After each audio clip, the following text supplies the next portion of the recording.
when I say we're going to talk about theatre and my theatre life in Bangalore, like being the age that I am and having started when I did, it's like many years, as Vijay will be party to, yeah, through all these years.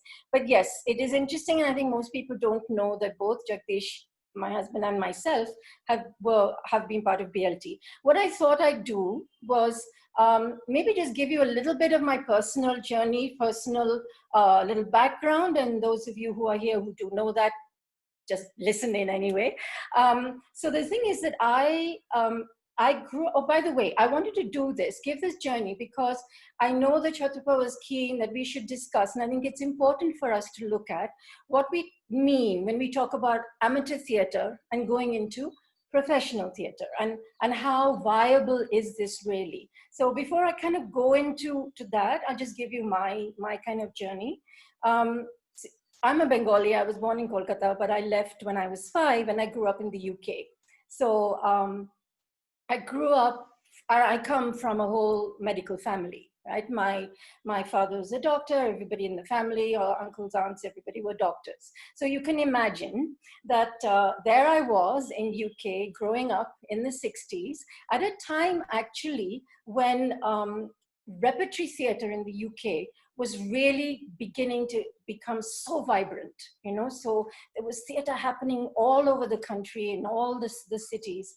And I was so keen on theatre right from the very beginning. The very first, role that I ever had to do was in an English class. I still remember my teacher, who was very good, Miss Walker. And I had this role of being a guard. That was it. And I had to stand absolutely still. She said, this guard doesn't move throughout. So this was reading in class, and which I did. So she said, oh, you were very good. And I said, yeah, I really enjoyed that. And of course, it began from there. I was in school plays, etc. But I really always wanted to do drama. But you can imagine, coming from the kind of background that I was, an Indian family, even though it was in the UK, I was going to do drama. Nobody was going to let me, right? And so, of course, I went into science. I was going to be a doctor, did my degree in physiology, and went through all that. And then after marriage, we came back to India 2 years after we were married, got to Bangalore in 1973.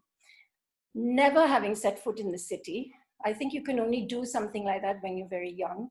And we just decided we were going to come to Bangalore because we'd heard it was like the, you know, place, the garden city, and it had wonderful climate, and it was the kind of place for people who'd lived abroad to come back to. So we did this and settled. We bought the farm, which has now become apartments, but the theatre. And having gone through all that, came 1976. And we decided, because we heard that there was a play on at Bal Bhavan. Excuse me. Yes, Bal Bhavan was a great stage. I'm sure, I don't know what kind of state it's in now, but it was where we all did so many, many plays. And the play was a BLT play, and it was directed by B. Chandrasekhar, and it was 6 characters in search of an author by Luigi Pirandello. And acting in it happened to be Vijay, Professor Padaki. I'm sorry, Vijay, I can't call you Professor, I'll just call you Vijay. And he played the father, in fact, in the play. And after the end of the play, there was this little form that you could fill in, saying, if you're interested in theatre, fill this in and get in touch, etc., etc., which Jagdish and I both did. And then we were called, and in fact, it was Shiv Kumar, who was, most of you won't know him, but Vijay will, who was directing a play by Alan Eckbourne called Table Manners. And we went for the audition, and then we got in, we got a role, and that's where it started for us. 77 was Table Manners, and we continued with so many plays that we were acting in. We were very, very active members of the committee. We were BLT. And in fact, I should tell you that I remember Ashok Mandana, who some of you may know, who had his theatre company there. And he came and he asked Jagdish, we're going to do Harold Pinter's The Caretaker. And he said, look, Jagdish, we really want you to take part in it, come and take part. And he said, look, I belong to BLT, so I don't think I can go and act in a play for another group, which is what he did, and which is how it was. We were kind of very, if you joined a group, you were kind of, on the whole, those of us who were running companies at least, right, were very, very loyal to the company we were with. So we went through all these till 1982. And yes, in fact, I made a note of that because I remembered that I was in Tell Me the Name of a Flower by Madurai, which was Vijay's translation, which is Vijay's translation, and he directed it. And in fact, it was my first Indian play in English. You know, we could do a lot of English language plays then because Bangalore, the audience was like that. Everybody was still the British English person, the Indian person, you know, especially in the cantonment area. And there wasn't much of TV. There was hardly any of these Hollywood blockbusters and or anything. So theater was what people came to, you know, and we would fill the Chowder Hall when that began. I'll come to that later. So yeah, so Tell Me the Name of a Flower. And another thing, since Vijay's here, I have to say that because we were just back from England, and so I had to say the name Patel, and I remember saying Patel, you know, and Vijay very quietly said, maybe, you know, I think you should just say Patel because that's how we say it. And, you know, little things like that, as I was thinking about my time and our time with BLT, came back. And then after that, actually, we did Surya Shikhar as well. I honestly don't remember who directed it, but I acted in that as well. I'm mentioning these because they were the Indian plays. And I say that because I can see from what BLT's been doing over the years, it's been promoting Indian plays in English. So what happened then was, you know, in '82, we just decided, you know, I think this happens, you know, you kind of think, well, it would be kind of nice to run our own company, and which is what it did. We just decided, you know, in '82 that we'd try our own theater company and that we'd launch it and get a production on, which we did. And we decided to call it it's Artistes, you know, this is Jagdish, it's Artistes. An artist is one who paints, an artiste is one who performs. Artistes Repertory Theatre. And in fact, from '82 to 2011, I mean, I haven't taken the numbers of all the productions that we did. Lots. We took off. We wondered whether we would be able to, but we did. I just wanted to say here that, you know, for those who have run a theater company will know just how difficult it is to keep that company running. And I'm not talking about the performance space. I'm talking about the company itself. It's been a lot of hard work over those years. And the other hard work from 2011, I don't want to go to just yet. It is a lot of hard work to keep a theater company going. You're constantly thinking, what will we do next? You need to keep a group of actors interested and, you know, worry the finances, what's going to happen to it. And it's not easy, but if that's what you want to do, that's what you can do. So then of course in 2011, you know, over the years from that '82 to 2011, we're a little earlier because 2004 actually. It took us nearly 10 years to get Jagriti built. We would always say, all our friends who would listen, oh, you know, we really need to have a theater of our own. You know, we can have our own green rooms, the bathrooms will be clean, and, you know, the stage will be as we want. We can have all the lights we need. We don't have to bring in extra lighting in wherever we had to perform. Maybe as a background, I mean, I'd already mentioned that we performed in Balbhavan, but we had to bring in extra lights. There weren't enough lights there at all. Then another space we performed in was, of course, Ravindra Kalakshetra was there. Very a large, beautiful space with lighting, etc. But it was a bit difficult in those days to get in there to do English language theatre, which is what we did. But we have done shows there for sure. I mean, with BLT, I think as ART, we have done a couple of shows as well. Then the other spaces, there was Yavanika, which is a tiny, lovely 100-seater, I think, max space, which is on Rupatunga Road near St. Martha's Hospital and in the Youth Sports Center. that was a nice place to do plays. So there were all these spaces, but everywhere you went, you had to think, oh yeah, we got to bring the lights in, etc., and all that expense had to be put into the budget. But in '82, when we opened, Chowder had just opened, and it was built specifically, obviously, for music. But in fact, it was just this new space that we had to go to. It was this enormous stage. It really is massive. Mine's about 60 feet across, but the depth is not that much. So it's this narrow rectangle. But in those days, we used to do these plays more with huge box sets, So the set looked like this realistic room, and all that work was there. So we would do it so that you could bring in, the acting space, make it smaller. But even then, sometimes you used to sort of have to walk fast from one end of from stage left to right or opposite. Anyway, that was Chowder. And in fact, our players, ART was the first play. It was One Flew Over the Cuckoo's Nest. It was the first play that was performed in '82 in Chowder. After that, of course, everybody did perform. So what I'm trying to say is that it's gone through all this. Oh, in the middle of all this, by the way, not in the middle, while all this was happening, I was working as a teacher. And I used to teach, well, I taught science, general science, biology, because of my degree and background. But I introduced drama into the course. In fact, I was with a group of people who started Aditi School, which is now Mali Aditi International. So we were a small group.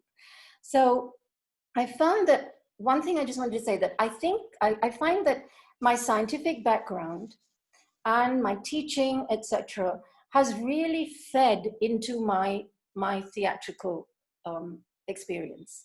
And that's one aspect of it, where I can work with actors with the training. But where I really got my real theater experience, because I'm not trained, I don't have a degree, or I've not gone to lots of workshops in the middle, was with my years with BLT initially, because we acted. Yes, I acted, but I also used to help Nani in those days, sometimes with makeup. I did costume for a show. I would do backstage work. I've done sound. We did all these things, and everybody did it. It wasn't just me. It was a time when, if you wanted to do a production, you got involved any way you could, whether you could act or not. Everybody was there. And it was a different time, and it was truly amateur, in the sense of the word amateur, where you're doing something without any financial income, with no financial aid at all, right? So in that way, it was amateur, right? But we keep talking about the word amateur. It comes from the Latin, being amatore, which is the Latin, which means lover. So it really means that you're doing something for the love of it, and not necessarily for whatever financial whatever money you're going to get from it, right? And I think that theater has survived all those years because we were all in other jobs, so we had whatever, and we finished work. And in those days, you went for rehearsal every evening. I know that some of you know, and I know I've done it myself with Vijay's play Footprints, where I got up very early in the morning. I didn't have to go very far, just down to the theatre to Jagriti. But, you had all these rehearsals, which were around day work. I like to say day work, right? So we would do that, and we were on the farm, and we would go in, we would come back from work, then go in and start rehearsals at 7. And in those days, there was nothing. There were no traffic. We'd be into wherever we needed to be in a maximum of 25 minutes. Yeah, no traffic. The distance is the same, and now it would take you 2 hours, and you can't think of doing it. So all this was done. This is where I want to lead to this business of amateur versus professional, is that as things change, things have changed a lot, and we have a lot of people now, all of you love theater, you want to do it, and it's not always possible. Well, it's not possible to support yourself financially on only doing theater. Now, this was the thing that when we opened Jagriti, we said, we have to be on the professional side. And here, professional being that whatever we do, we have to be able to try and pay, because it's a space, it's a performing space. We can't then expect it to run in the same way where we were all friends and we did it and we didn't mind, and we brought sandwiches to rehearsals. I mean, that still happens every now and then, but it was a different atmosphere. And when we opened in 2011, we were faced the space that we always wanted, and 200 seats. We had all the lights. It was, I don't want to go into the story of the 10 years. It took a long, long time with 2 years of a half-built building and nothing happening. But when we did open, we said, right now we have this space. And if we are going to do our own productions, and we changed, initially we didn't want to let go of the name Artistes Repertory Theatre. But then, it was, people did say, look, it's a little confusing, because if you're going to do productions of your own productions, apart from rentals or other people coming, it's confusing. You're going to have to say Artistes Repertory Theatre of Jagriti. So we changed the name and made it, we then called ourselves Jagriti Productions. So this is what we found. We had actors who were keen, but who suddenly, all these years, we had been doing the traveling into the city. Everybody had to travel out to Whitefield. And if you lived in town, it seemed like a long trek to people. Even then, in 2011, the traffic wasn't as bad as it became in the 10 years or 9.5 odd years that we've been open.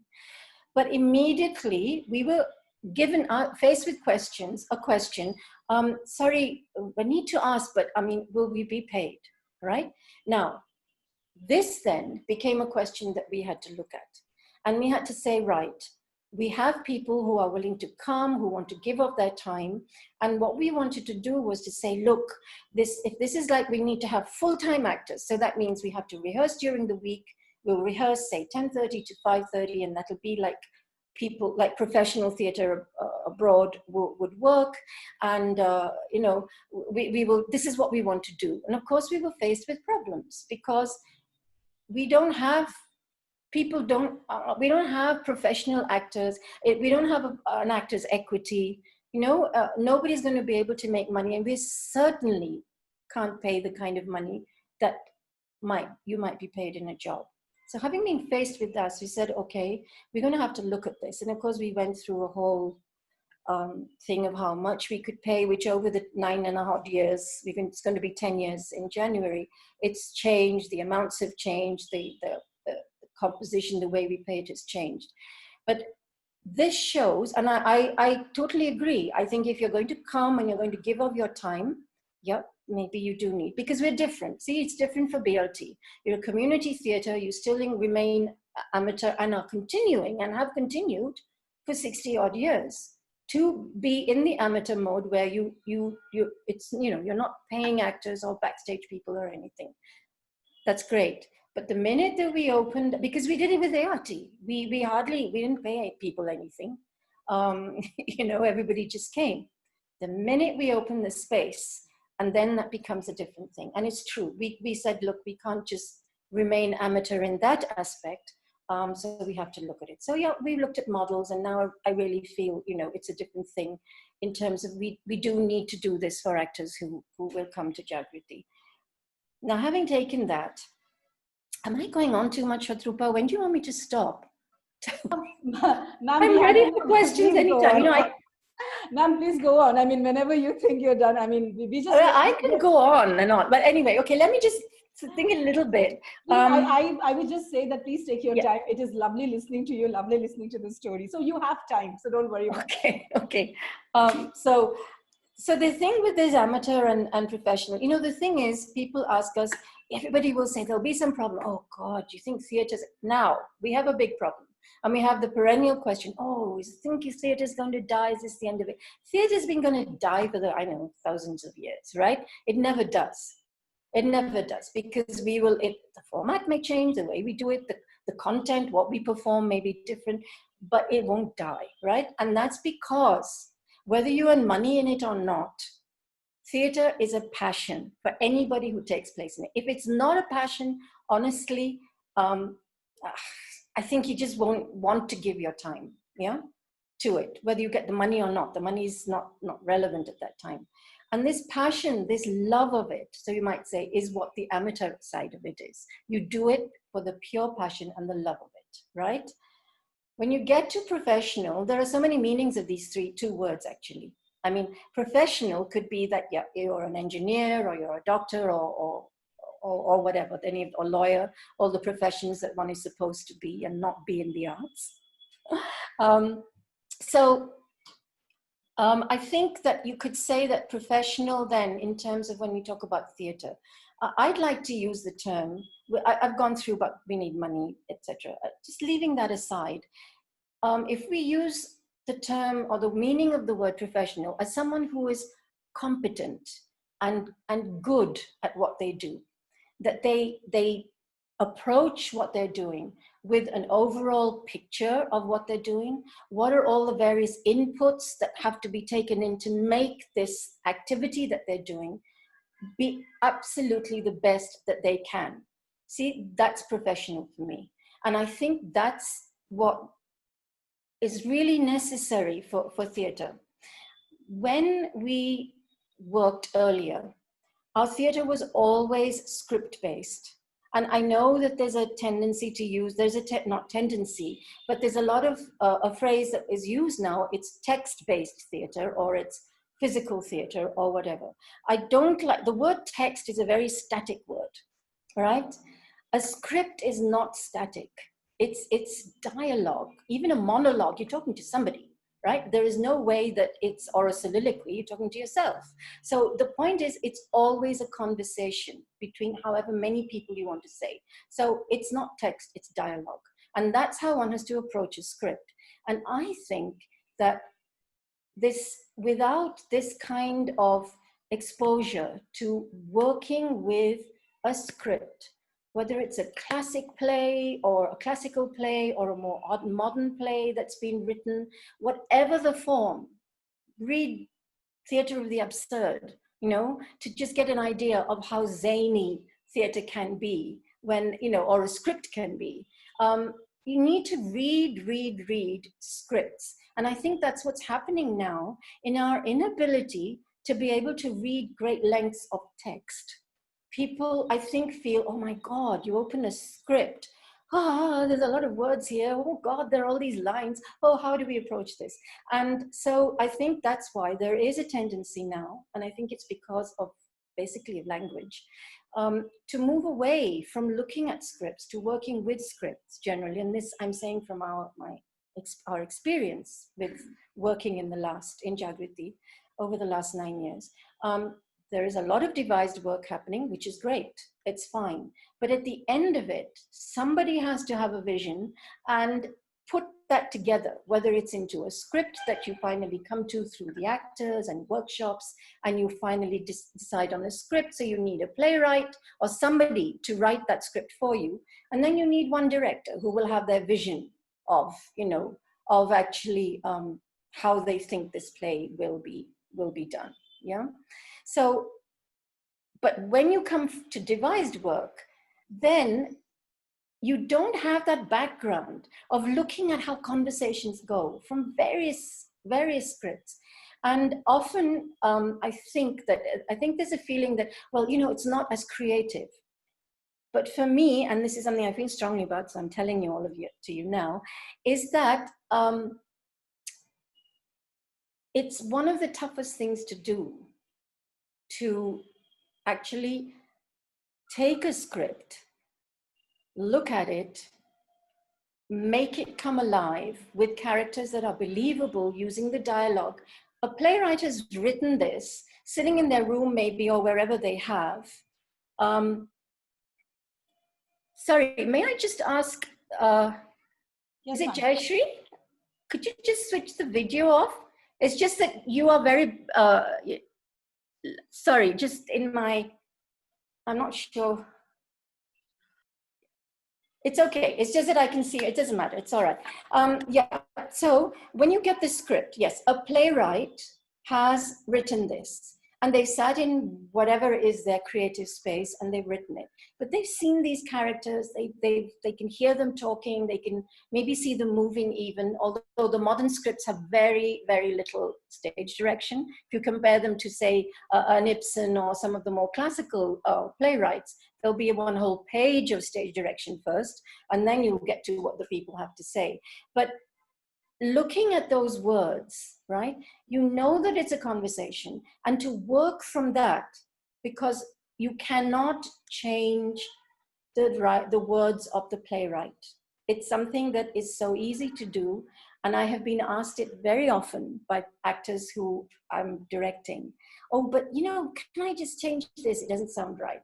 And I always remember, I read a book by David Mamet, who there was a line there. He said, if the actor comes to you and says, look, I just can't say this line, let's change it this way. You just say, right, stop, go back, think about it again, and come back so that you can say it. You know, trying to change the lines of a playwright is an easy way out, because you're trying to do it for yourself, not for what the playwright has put together on this script for you to interpret and bring alive, you know, this character.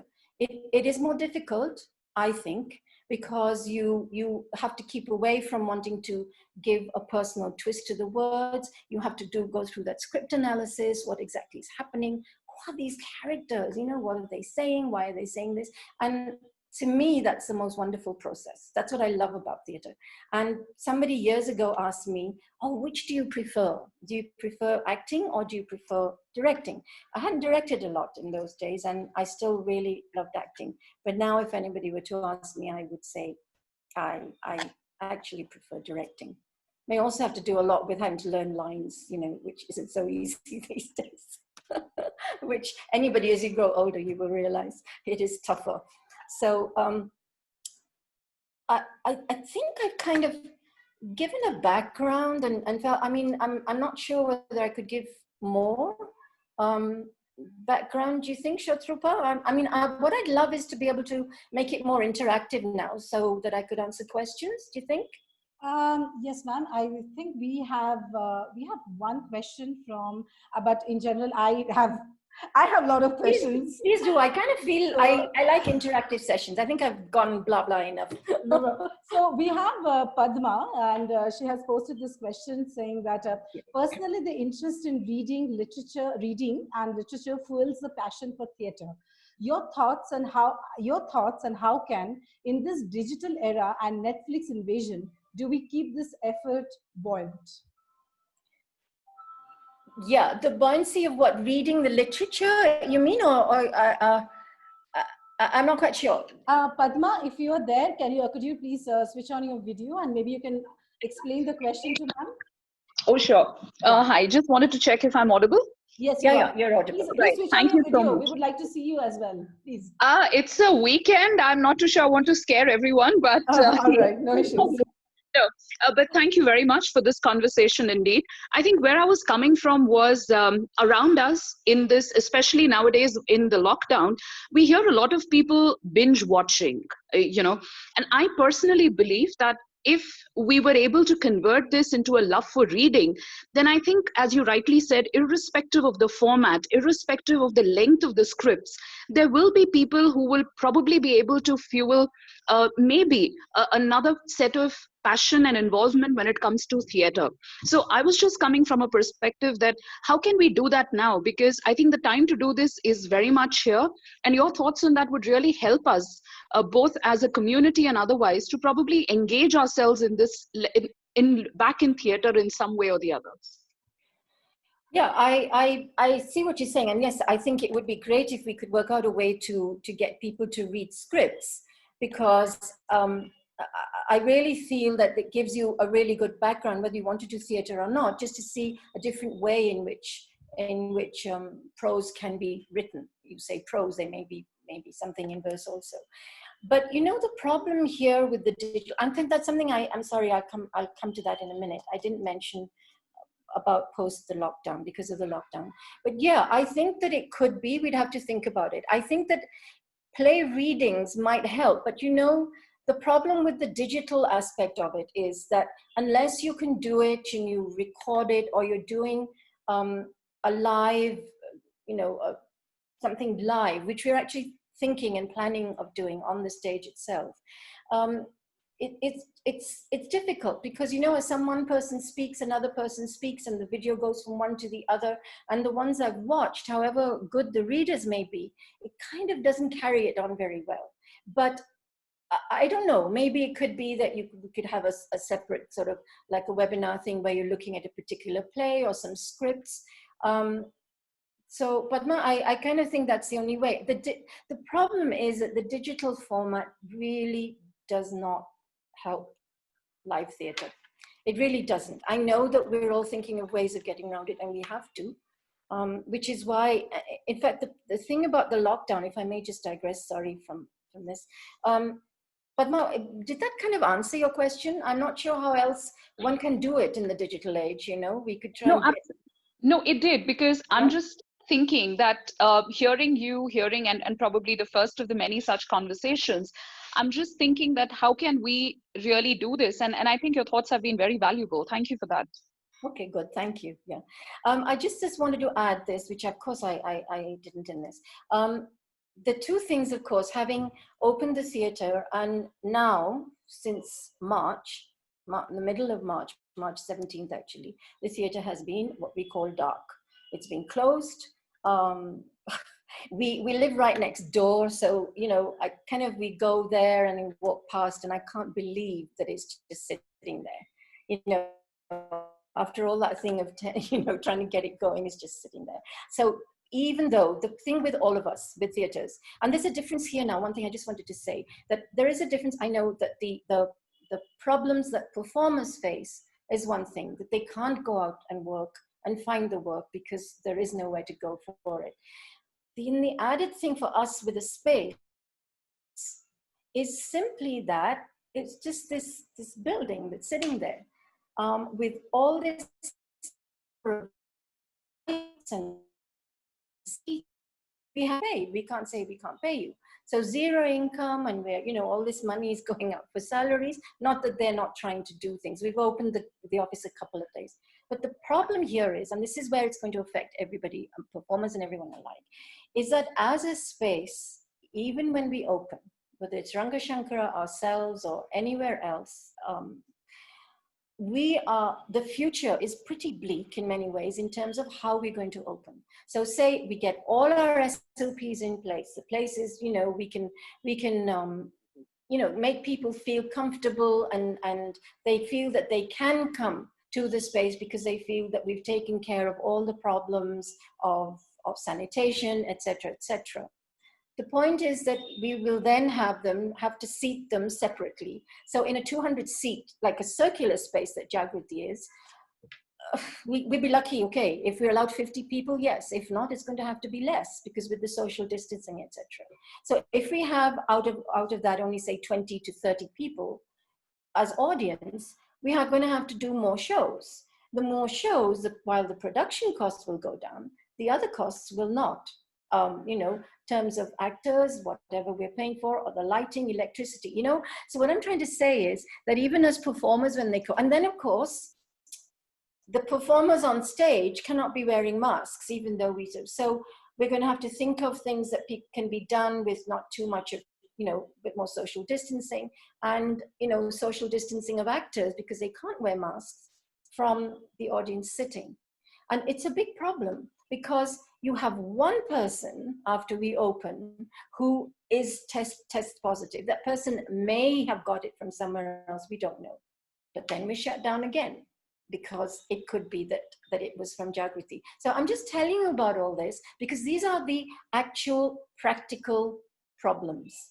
And this is where we're thinking, and just thinking, right, until we can sort it, maybe we will have to do live performances that can go out, but unless we can, we've been doing this thing of putting up our past, our archival videos of productions that we've done. We've only been able to put up there are quite a few of them, but we've done many more obviously over the 9 years, but we could only put up the ones that are not, constricted by performance rights, by copyright. So there have been mainly the Indian plays where we have been able to talk with playwrights or whatever. So we put those up, but that's on YouTube and that's free. Now, anything else we try and do, we've got to try and look at getting income. We can't run that space with no income for, I don't know how much longer it's going to have to happen. So when we do this live streaming, which we're looking at, so that it will be, you know, with lights and we'll choose something where the actors can be socially distanced, etc. We're going to have to ticket it because it's the only way that we can get an income. We can't carry on putting things up digitally without some kind of income to run the space. So there are all these problems, which I think often you don't really realize it unless you're actually running a space, you know, because I think when we're performers, we want to say, look, we want to get back. And I have to say that the number of spaces earlier, you could go to all the smaller spaces where, you know, it would be maybe a lounge bar, or you could go into a small space. Those are not going to happen. So one thing I'm very happy about is that performers are going to have to come back to the more, the actual physical spaces that were built for theatre and not for anything else in that sense, theatre or performance. Having said that, we then have to look at how we're going to go ahead with the programming. And yes, if it is going to be digital live streaming initially, that's where we're heading. So that's what we're thinking of. Yeah, so any other? Yes, ma'am, we have one more question. And this is from Sridhar Ramanathan, and he wanted to ask, Sridhar, if you're there, why don't you switch on your camera and ask the question to ma'am yourself? Sure. Apologies for the weekend look. Hi. Apologies for the weekend look. But anyway, the question I had was, I mean, it was revealing that you're actually a teacher of science, right? And probably a lot of the patients that you used to have teaching came to theater. But I was going to ask you a question the other way around. Some of the times, you know, we have these classes at home. So my kids just sleep off because the teacher in science is so boring. I mean, I don't mean to offend teachers. It just happens. They just don't make the topics interesting. So I was just curious, during your time, did you actually employ theater in teaching complex topics of science, or did you use tools? Did it go the other way? Yeah, oh, that's interesting. Because yes, in fact, once at Aditi, we were before the big school and everything, we were in a smaller space. And my science class is for the younger ones, not the higher classes for biology, as you say, were always invariably outside for something. And when you say about theater, I always try to bring it in, particularly, you know, when we used to teaching them about solids, liquids, and gases. So we would go out and everybody would be atoms, you know, in a space, and then they right now freeze, you're all spaced out, you know, I would show that, and then you become a solid, you're a gas, so they would be running all over the place, you know. So I used all that in my science classes, always, as much drama as I could, you know. Wonderful. So yeah, and even when we were looking at the skeleton, this was more fun. It was more fun to be able to do it with the younger classes, obviously. Sure. You had to stick to very specific things for the upper classes, higher classes. I mean, you remember we did a skeleton and we were looking at the bones, and we actually cut one out and made an actual skeleton, and then we looked at movement. And, you know, when we did the drama class, I linked it to the science class. They would all move like a skeleton. All those kind of things I did very much. You know, if we could use drama, I've tried over the years to talk with teachers. I've done teacher workshops. Bring drama into your classes to teach, you know. Even a bit of literature. Just going back to this, Shakespeare is taught in the schools, and it's tough. It's very difficult to answer if you on some of the schools that have it. And I did a teacher workshop, and I noticed, not all, I mean, there was some, said, no, it's very difficult, because they approached it as a piece of literature. I said, don't do that, you know. Cast them, talk about the story, cast them, and it doesn't matter how badly they read the Shakespeare, go with it. So I'm a staunch believer that drama is a wonderful tool for the teaching of any subject, actually. Great, thank you for sharing that. Okay, ma'am, we have one more question. Shubham, if you're there, would you like to ask the question? Yes, Shubham. Sure. Thank you, Shatrupa. Hi, ma'am.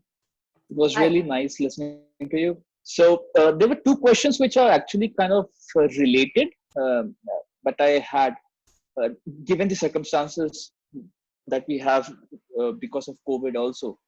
So I would ask both. So Sure, go ahead. yeah. uh, with COVID coming in, and there's an increase in popularity for OTT platforms, and people have actually moved towards it, getting used to it. Do you think because of that, uh, an average person's for a layman, the attention span for a theater has decreased, which would actually lead to decrease in the popularity of theater in future after it opens up again? And secondly, again, because I want to relate both the questions to the professional part of it, do you actually think the money is the only differentiator between an amateur and a professional part, and not actually the lack of intent uh, from the people to go all in for theater? And that's why people actually prefer amateur than professional? Um, okay, two questions. Yes. So the first one, um, sorry, what did you say the first time? I was listening to the second one, and then I just. Okay, sorry. Sorry. So, what I said with this is an extended period of time where people have gotten used to OTT platform and all those things. Do you think when it opens up again, Yeah. people's attention span for something like theater, live theater, would have decreased? Okay. An average person, I know there are people who would be still interested, but in general. I totally agree with you, because this is a very, it's quite a big fear for us, all right? Forget about what we want to be able to do, etc. To be able to get a live audience back is going to be tough. I should tell you that forget the COVID time and this time, maybe making it, when I tell you that we were all able to, all the different theatre groups, we had a Deccan Herald Theatre Festival. They were in places like Kalakshetra and Chowdhury, huge halls. The Chowdhury seats 1,000 people, right? We filled those. That would be packed, jam full, and we've even put seats in the aisle. So what I'm trying to say, and everybody came every day to Chowdhury to watch a play, because each company would put a play on each day, right? Now, from that time to over the years to when we come and open Jagriti, we have seen in the 9 years that we've opened that there is a decrease in the audience. All the people who would have come earlier, they've got older, they say, oh yeah, we want to watch, but we don't like some of those new plays. And then, the traffic is too much. So all this is definitely has happened over time.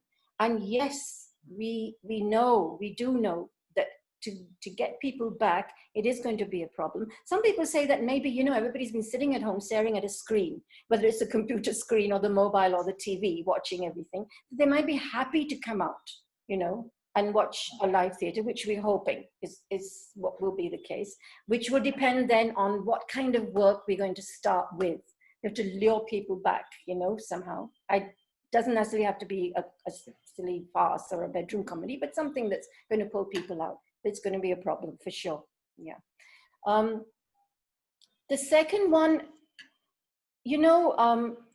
I honestly believe that on the whole, people will do theatre simply because they really love it, right? I have to say that in the years that we've opened, I've had mainly, because we never had an IT industry, right? All right. The people who've come for the auditions, 98% have come from IT, right? And everybody's come and they've auditioned. And then when I ask about, what about the rehearsal time that you can give to this? It becomes a problem. Then I would say, no, I will get it. I'll change my shift around. I'll do this. Okay, we'll do that. And then, of course, it's difficult, right? So all these things are there. But I have to say, it's not people who've come from that, who really want to do theatre. Their first question is not ever about money. It's always about, can I give the time? Can I do it? But because in the last few years, there have been a lot of people, a younger group, for at my age, everybody's younger, so it doesn't matter, a younger group who are trying very hard to earn money to be a full-time actor. And they supplement by doing, say, corporate workshops where the money is really good. and some can try and they will try and do ads, voiceovers to supplement the fact that they can't quite make as much in actual live theater. So I think people just want to do it. And yeah, if you really want to do it full time, you are going to have to think about the money. So that is a big thing that you have to look at. But I found that on the whole, people generally, that's okay, I've got that, but yeah, I'll work my shift around, I'll do this, I'll manage. Or can we meet at sort of 5 in the morning or something like that? That works, that kind of thing. The passion never goes. Yeah. All right. Did I answer your question or not? Yes, you did. Thank you so much. Okay, ma'am, I think we have one question. Archana, would you like to address that question? Yes, ma'am. Prasad Brahma has a question. Prasad, do you want to at least get on audio if you don't want to get on video to ask the question? Are you there? Oh, okay, then I'll. Yeah, Prasad is there, I think. Okay, why don't you just ask the question? No, you please go ahead, madam, please. Okay, his question is, he wanted to know why you only do plays in English, or you prefer to do plays in English. Okay. That was his question. Okay, that's a good question. It's a really good question. The reason why is because it was just the language that both Jagdish and I were. I mean, he's Tamilian, I'm a Bengali, but you can imagine what my Bangla is like, having grown up in the UK. I mean, I spoke it at home, etc. And but it was not. I mean, English really is the language I think in. I learned to speak it at the age of 5 in Wales, in South Wales, because that's where my father went as a doctor. And then I moved up to Yorkshire, and that's it. It's what I think in. It really is my mother tongue in that sense, in the terms of. And the same as for Jagdish, because we're these, these families who have different backgrounds, of Indian backgrounds. We're still very Indian, but we talk to each other in English. And, I think that number of families like that may be going down. That's one thing. So the reason was simple. I mean, I can't read Bengali. I can't read any other. I mean, I'm ashamed of it. I'm not happy with it. And over the years, I haven't done it. And I think I would have liked to have done. So I'm not fluent enough, in either of the languages, which is why we came back from the UK and we did, joined and we did all these plays, because BLT's always done plays in English, but trying to make it Indian. And then we realized that, yeah, it's okay. We are the kind of plays we did change, because we did find that, doing like a Tennessee Williams in that style, it didn't work anymore. We just felt awkward as actors, and we needed to do plays in English. But Prasad, it's purely because it's the language that I'm most fluent in. But I've been trying, we try very much. I'm happiest trying to do Indian plays in English. I have to say here, can I just take a break here quickly? I wasn't able to get the books, the 3 books that BLT is bringing out of the plays. It's an amazing collection. It really is. I mean, I'm just sorry, I have to say this. Not sorry, I'm just saying this because for exactly this reason, that they're in English, but it's a collection of wonderful plays, which are Indian plays in origin, and which work in the English language. Because I always say, look, English is another Indian language, whatever we say, whether we say we don't want to, but it really is. And the book is amazing, because it's a collection of classic plays, then there's children's theater, and then you've got that history of ideas, which are all new plays. I mean, Vijay, it's fantastic. I'm just telling you that now. So when you have access to that, I think it's great. And so Prasad, very simply, it's because it's the language that I'm happiest with. I'm happy though. I would love to try and direct a play which is in Hindi or Kannada or something, or Bengali, because Bengali would be easier for me because I understand it better. I'd love to direct a play in another language so that, I could work with somebody who reads the script. I think, ma'am, it is.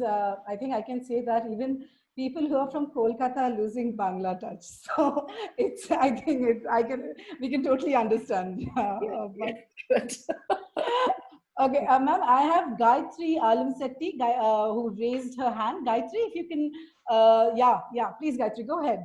Yes. Hi. Firstly, I just wanted to say I really loved your talk. It was very interesting, and I don't know much about the theatre scene in Bangalore, but this was really enlightening.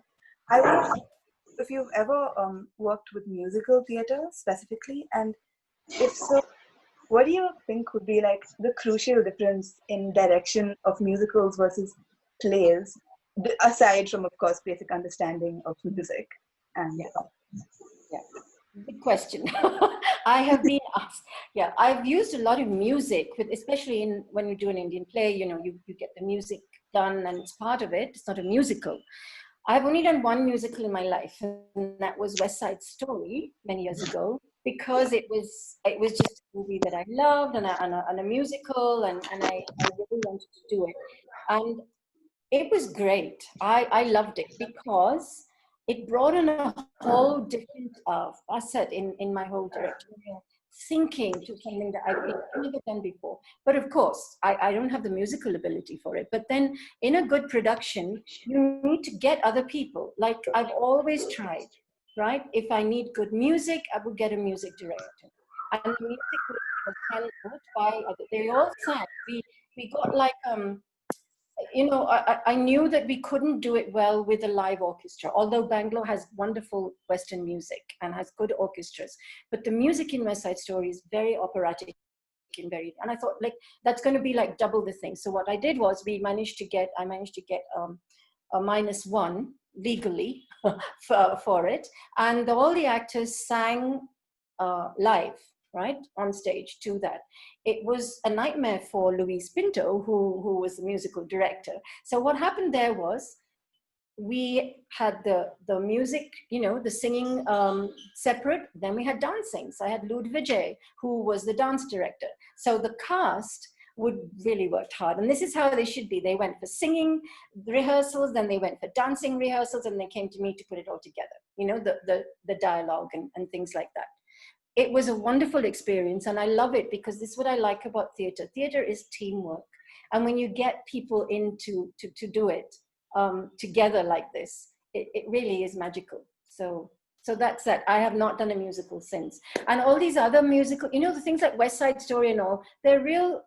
Fiddler on the Roof, they're all musicals where the music, the songs, are also part of the dialogue, of the plot. You know, they take the plot forward. Whereas a lot of Andrew Lloyd Webber's doesn't, where they don't speak at all, and often the music doesn't necessarily take the plot forward. But that's another, I don't want to go into that discussion. Well, yeah, okay. For answering it. Okay, ma'am. We have Hiten Balsari, who also raised his hand. Hiten, if you're there. Yeah. Yep, of course. A very good evening to everybody, and especially to Arundhati and Mr. Vijayapadaki also. My question is very specific. You see, I have grown up in Bombay, in the late 60s and 70s, in the 70s. And my interest in theatre was kindled by people like Pearl Padamsee and Sabina Merchant and Adi Marzman. And that's why to love. Theatre interested me very much when I read G.B. Shaw's You Never Can Tell. I have done plays you know, at an amateur level in Hindi, Marathi, in Gujarati, and then even in Africa, in Swahili, things like that. What I feel is here, what's missing in Bangalore, the scene is, there are so many theatre groups, there are so many people who are kind of interested, you know, in theatre, but they don't really put the passion through. And I've seen a lot of unprofessionalism in amateur theatre as well. At the same time, what I feel is it's very important to kindle interest in children through readings of you know, plays, well-known plays, be it in any language. Like somebody mentioned about language. So language is no barrier. I don't think that's a barrier. But I feel there should be a more of children-focused plays, maybe readings or maybe, you know, small skits and things like that to kindle interest in children. Because I see that missing now with a lot of extraneous interests and dilemmas that the children face because of the internet and other things. Your thoughts on that, please? Yes, no, I totally agree with you. I certainly think that we don't have enough theatre for children. We do, I mean, the years in built, and now we have a very strong drama program for children. So that continues all the time, and they always do a production at the end of the year. It's a one-year course that they all come to, and it's a very interactive kind of course, and they do a production. But see, children are wonderful to work with, and yes, they do. The thing is, the problem is, shall I tell you one thing, is that all the school productions, the traditional school productions, they all want it to be a musical. And, you know, it's with all the big costumes and everything. And because you have to get all the children on stage, it becomes a different thing. So when they come to a drama program in a space like Jagriti, you realize that they can just take off, they can be what they want. They're looking at actual real theater performance. But what I think we lack is perhaps not enough theater for children. We find it very difficult when we want to look for a play that's, you know, that we want to work on existing, to look for something good and exciting for children. And it's great that you've got more in this, in the third volume of the plays that have been brought out. But there is no doubt about it. The thing is that apart from making these children interested, the point is it then inculcates an interest in them, which hopefully they'll carry on when they become adults, to go and watch live theater and not forget about it completely. So. Thank you, ma'am. Okay, we have the next question. It is from Pashati. Pashati, if you're there, would you like to ask the question? Yeah, she's there. Yeah, hi, ma'am. So this is in continuation with, you were talking about post-corona, you know, doing theater then. So I just wanted to ask you your take on, do you think reclaiming the spirit of amateur theater, as you had described it very beautifully about its Latin root, its, you know, its genuine love for something, do you think maybe reclaiming the spirit of amateur, where we focus on smaller communities and we go away, move further away from the bigger crowds and focus on smaller collectives, that can be a possible practical option for a post-corona theater? Yeah, so see, the thing is, this has already been happening even before, yeah? Even before the COVID happened, where people have been going into smaller spaces and performing, right? It's already happened. Now, this is where it's difficult, because where, you know, when somebody's saying you're looking at the quality, yeah? See, this is a thing in your mind, right? Because the minute you go out from an actual space, like say Rangashankara or Jagriti, you won't necessarily have access to the lighting and all that. Okay, you may say we don't need lights, etc. But it is also more difficult to maintain because you think, oh, well, we don't need all these things, so we just need to perform and we'll do it and it will be okay. And that's where often, because you don't have the professional background or the input perhaps to add all these things that are required to make that production professional from the point of view of your attitude towards it, not about the money part of it, right? And the thing is, for us as a space, we have to get people and performers to come to the theater to perform as well as the thing, because otherwise we can't exist, right? We've got that building over there. Do you see what I mean? So for us, the aim, and I think the aim has to be for everybody, to just come back, everybody, performers, forget the audience we'll get if we get the performers, to come back to a space like Jagriti and think, and not be, well, I don't know if people are, not be sort of cowed down by the fact that there's the lights and, you know, people sitting in the thing. I think one can not focus on that and come and say, right, what we're going to perform is this. And because we have the facilities around of the lighting and the sound equipment, we will add all this to make our production a better production. You see what I'm saying? But I think that if we try, I mean, I can't say this any other way, as running a space, what we want to do, forget the audience will come, but we want to get performers back onto the space, onto the stage, you know? I think that would be the way to go, though.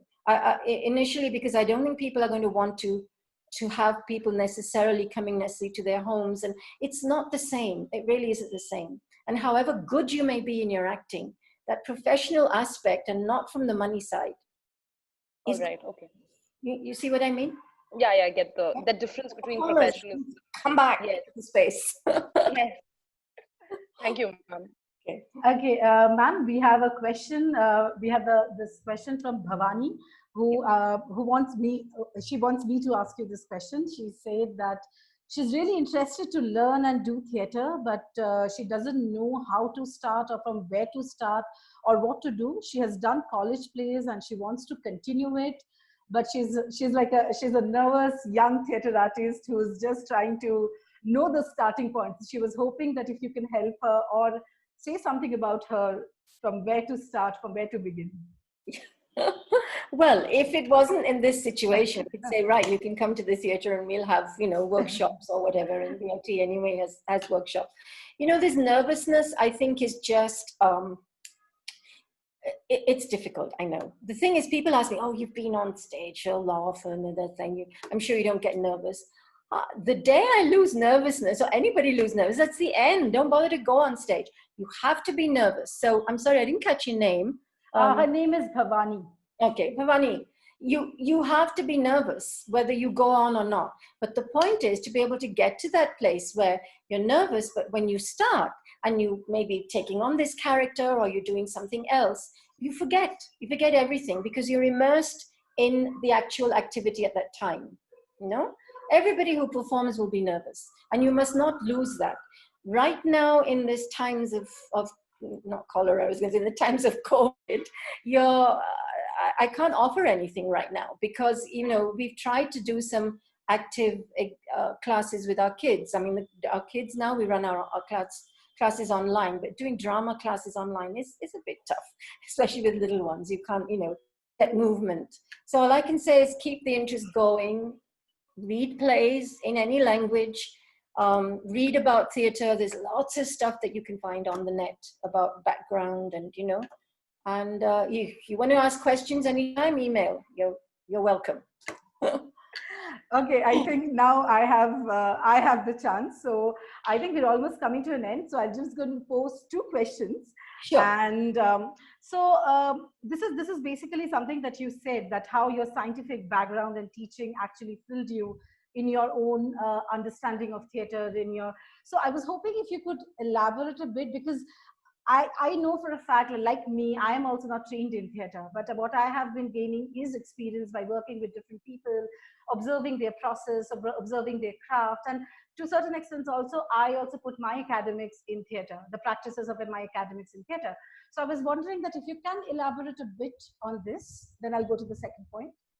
Yeah, I've thought about this a lot actually, because I know it does. My scientific background does inform me. I mean, it does inform me in a very superficial kind of way of when we're doing warm-up exercises. And, I would talk about bringing the diaphragm down and make the lungs inflated, all that kind of thing.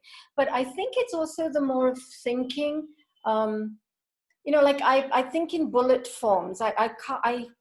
Reading big passages for me, if I want to think and put down things, I put them down in bullet form. And I think that trying to sort things out in this kind of, set out manner, I think helps me with the script as well. When you're reading through to try and follow what a character, we talk about the character's journey, and I can sort of flip through and think, right, yeah, this is happening to this character through. I'm not saying that somebody who doesn't have a scientific background can't do this, but for me, it works, which is why I think I like the script work.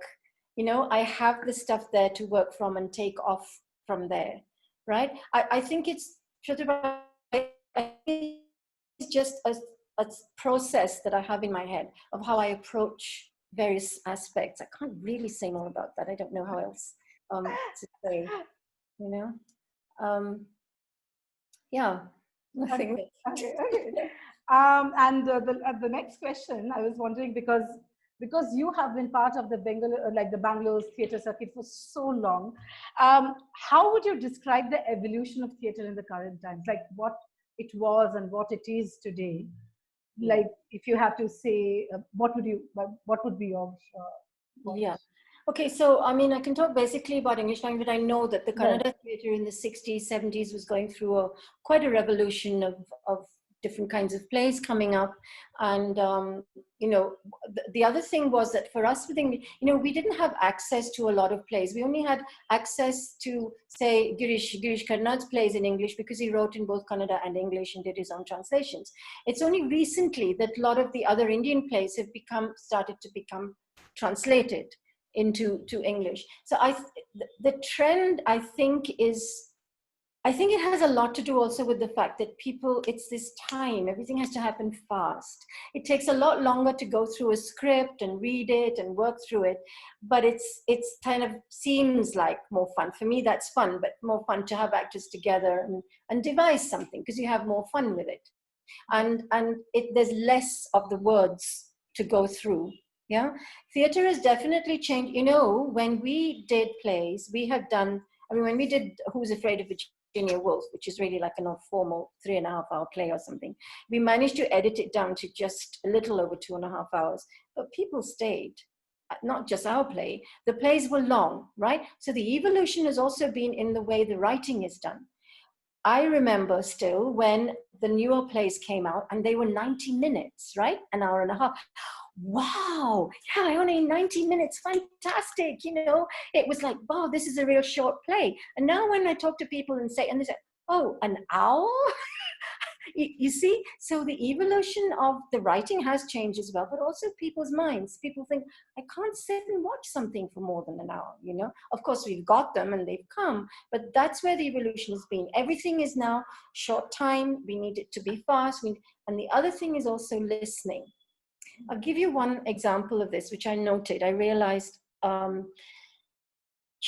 actually has excellent acoustics, all right? And in those years, nobody ever used a mic. I mean, the thought of using a microphone was just sacrilegious. Nobody ever thought about it. Of course, actors' voices projected more.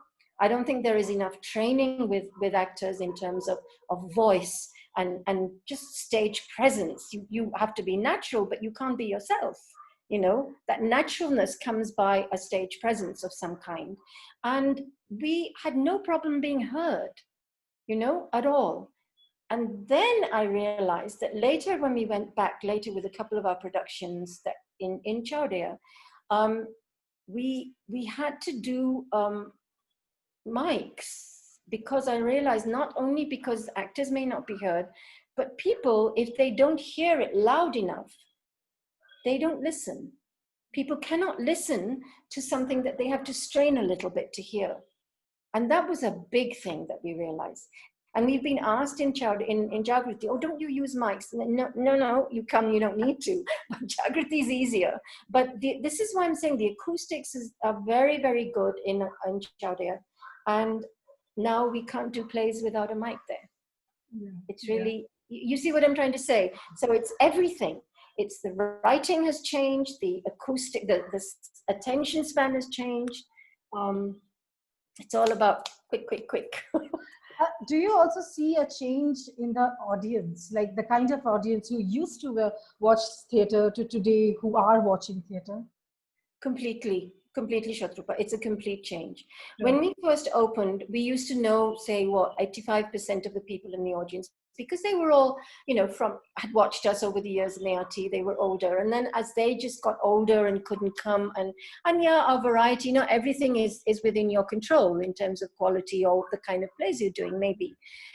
Then when we got people in, there was one day, and I honestly can't remember what play it was. I wish I had made a note of it. We had a really good house. It was almost full, and we didn't know a single person in the audience. That was the most fantastic day at Jagriti for us, because it meant we'd got a whole new group. A lot of them were younger people, all right? And, but the audience has changed. You know, you could do a longer play. It is tough to get people to watch a more serious play. You know, this thing, it has to be, if it's fun, is it funny? Is it fun? You know, like when we have comedy, the house is full. It's house full for a comic standing on stage, which we've had those as well. They don't come so often now. But it doesn't happen with the plays. We were told that because we are in Jagriti and in Whitefield, all the IT companies are around. Oh, you're bound to get people. Does not work. They don't. And, you know, when we've gone and done a workshop, say, in one of the companies, and we've said, look, we've got this play. It was Charandas Chor, an Indian play. You know, they could come and enjoy it. They came and watched. Oh, yeah, it was great. Oh, we must come again. No.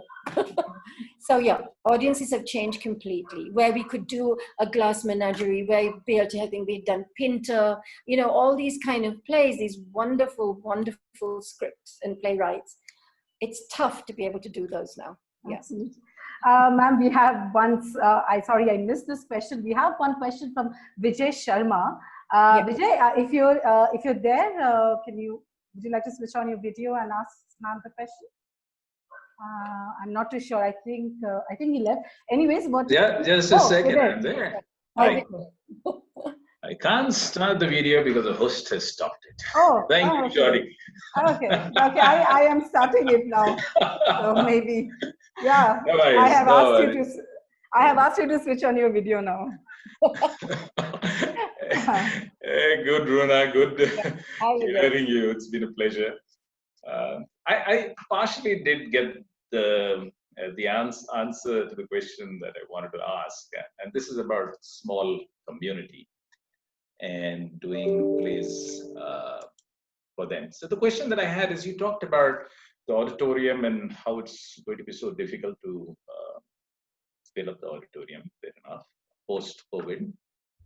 What about spaces like Lumbini, outside, open air, small number of people, open air, and maybe other similar places as well, for things which is for a small set of audience? Maybe you could even you could possibly start something there before the main auditorium opens up. May not be great, fantastic, professional, without light, sound, but basic stuff, something to start with, get theater going. Yeah. Just your thoughts on that, Bruna. Yes, Vijay, we have thought about that as well. We have thought about the fact that Lumbini is there and it is a space outside. You know, the problem with us right now, and I think with all spaces, is unfortunately, it is kind of financially based to a certain extent, right? And so what we can do in Lumbini would be something maybe to start getting people to come in. But, you know, what it can bring us back financially at this point may not be as much as maybe being able to do a live streaming on the stage itself initially. And then, I mean, frankly, beyond the live streaming right now, we because we have no idea when we'll ever be able to get a live audience. But yes, we have looked at using, you know, the outer space. Rangashankara, when we kind of met, you know, people who run theater spaces, Rangashankaras, and then there's been various other spaces, smaller spaces. We've thought about that, you know, because even RS has said they've got their open air. It's all open air downstairs anyway, outside. We've looked at things like that. For us, you know, our space is smaller, as you know, Lumbini is smaller. So it's just a question of having to look at what we can start with that first is going to be financially viable for us, you know, to just get off our feet and get going. So, yeah. Thanks. Okay, I think we are almost at the end. So we have Vijay, and Vijay just said that he has some comments and not questions. So Vijay, if you're there, could you switch on your video and join us? Yes, he's there.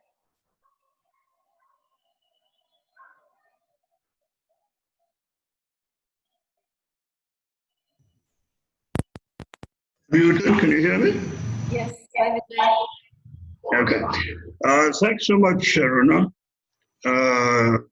Thank you for joining us. I don't have any questions. I just want to thank Shatrupa for asking me to come in with a few comments. And the comments are really reinforcing what you've already talked about. But I thought I'd make these comments anyway from a slightly different perspective. And I'll keep it short. The first is about writing for the theater. Now, 10 years ago, when we did a major strategic planning exercise, looking at trends both in the country and elsewhere, we made a remarkable discovery that the vibrancy of the theater in any society at any point of time is related to the volume of writing. When the writing dries up, the vibrancy goes down. Right. This is very significant. Within a society, there are ups and downs. Take Kannada theatre, for instance. It has had its ups and downs, and it's linked to the volume of writing. So they get into a nice virtuous cycle, the writing and the artists. You know, I just wanted to make that point because it's the reason why we have invested in play development. And thank you for referring to the plays. There are 3 in a series. There are going to be 9 or 10 in the series. But I think writing for the stage is very, very, very, very important. I totally agree. It's an aspect of theatre that has to be promoted, encouraged, supported. I totally agree with you. Sorry. I want to say that this is actually related in a way to the 2 other points I wanted to make, 2 other comments I wanted to make. I think this distinction between amateur and professional is in some ways valid, but in some ways it's overdone and not all that valid. I mean, the amateur also has to look at return on investment. The amateur also looks at income and expenditure at the end of the day. There's a balance sheet, right? The amateur is also concerned about financials. The only difference is that there's volunteerism in amateur theatre and there's a paid professional in the other theatre. But in recent years, because we work with young people all the time, year after year after year after year, there's an in-between category that has emerged, which is the amateur professional. They want to make additional money. They want to earn, but they don't invest in what you called application, competence, attending rehearsals, punctuality. They don't look at their work professionally. Yes. But they want the income, right? So many of them turn out amateurish in their end product. So that's a third category. It's a manifestation of something larger that's happening in society, and one can do a deep sociological analysis of that, which I'm not going to. The last point. I think Shubham's point about attention span and your comment on it are both very, very important, and they should be given more attention. I often ask my younger theatre friends, or even sometimes older theatre friends, when was the last time you saw a 3-act play? Yeah. With 2 intervals? Right? We don't have the attention span. So when a group sits down to plan the next production, the first thing they're looking at is how many minutes? They cannot take a full-length play anymore because they will not get an audience. And if they get a full-length play, they'll take liberties with the script. Chop it here, chop it there, scissor it here and so on, which is all wrong. You shouldn't be doing that. I completely agree with you that you need faithfulness to the playwright. So if you look at these things, why has writing started reducing for the theatre? Why is there more writing for the OTT? Why don't people come to the theatre? Why is the attention span drop? Why are people looking at theatre as been there, done that? They're all actually interconnected, I feel, because there's something larger happening in society which makes all of these things facets. And that's something is worth looking at. Even if you're not a sociologist, theatre people should look at that. Thanks very much once again. Thank you, Vijay. Sure, all valid points. And I have to say that we have been thinking about this business of discussing back and forth. How do we, it's not going to just be about the play, it's just has to be a larger thing. How do we get audience back? For sure, for sure. It's a much larger discussion. And yeah, let's. Thank you, ma'am. Thank you so much. I think we are right on time. And it was exceptionally illuminating. I mean, it was inspirational. I am sure people like me, there are a lot of full-time theatre artists who have joined this conversation today, and they have rightfully found the path. I think you have done exceptional job of forming Jagriti and all the hardships that you have been through. So thank you so much for sharing those stories. And thank you so much for taking out your time and coming here. It was, I mean. Thank you. I'm happy to talk about theatre anytime. I can absolutely talk about it all the time. Absolutely. Thank you so much. And this is to a lovely audience. Thank you so much for joining us today. This is the end of the first episode of Let's Talk Art. We are going to come back again with the second episode. I and Archana will be we are the curators, and we're going to come back again with a new guest for the second episode of Let's Talk Art. So stay tuned. Please like our Facebook page, our Instagram page, and thank you for joining us again. Thank you so much.